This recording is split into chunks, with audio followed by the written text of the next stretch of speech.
That's what we're going to, our reading is coming from. I just want to share the testimony so that we won't get confused.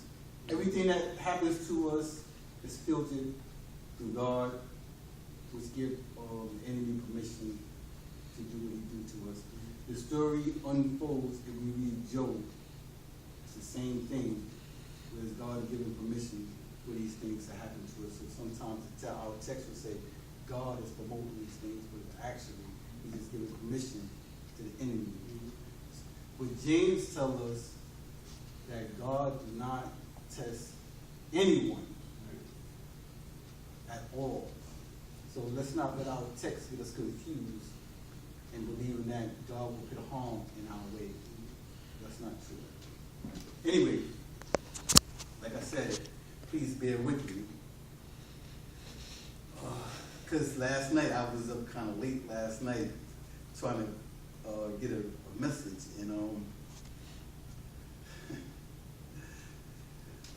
I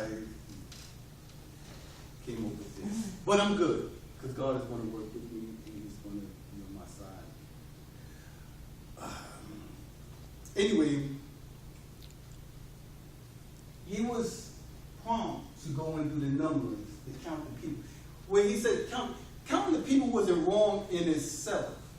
Saying the sister of the people wasn't wrong in itself. That wasn't the sin. But when he said that he was counting the people, he was counting the men of war, the men that would be fighting for him. In other words, he was boasting of his greatness, of his army, of the power that he has now gained. Like, this is a small church now. And once we grow up, we said, take a number of how many people we got here, and so we can put it out to the world. That's boasting. You hear some churches say, well, I got 1 million people come see me. I got 64,000. This is boasting. This is something that David was doing. And this was the sin. He was boasting. He was flexing his muscles, showing the world who I am. That's what he was doing in this text. That's why it starts off with. And this is why I say we will learn from this. It's bad times and it's good times in God's mercy. So let's go on to verse 2. And the king said to Job and the captains of the army who were with him, go through all the tribes of Israel from Dan as far as Beersheba, and have all the people numbered, so that I may be certain of the number of the people. Again, it wasn't the people that he was counting, it was the men of war, the men that were fighting for him. He was talking about his army, which was badness, because God said that he told Abraham, I'm going to make your nations as numerous as the stars and of the sand, the grain of the sand, which is uncountable.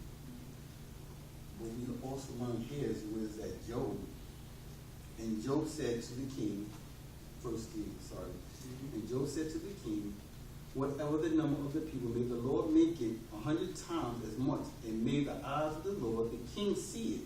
For why do my Lord, the king, take pleasure in doing this thing?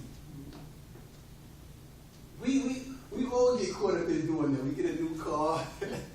We just want to drive it so people can see. We just drive it around people. We get a new house. We want to just invite everybody over to see our house. It's boasting. It's bragging, of what we have and what we accomplished. And sometimes we get caught up in that because sometimes we come from nowhere to somewhere. And I'm pretty sure that may have an effect on probably Pastor B, probably myself. When the church grow, we'll probably say, look where we came. Look where we was at and look where we at now. And that's possible. I'm not, we human.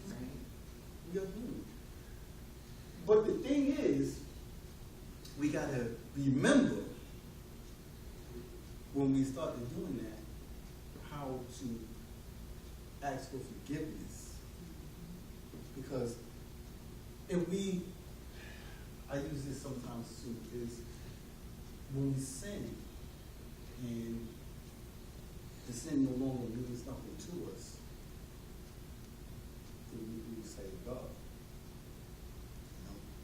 We no longer care about God because we only care about ourselves. We become a part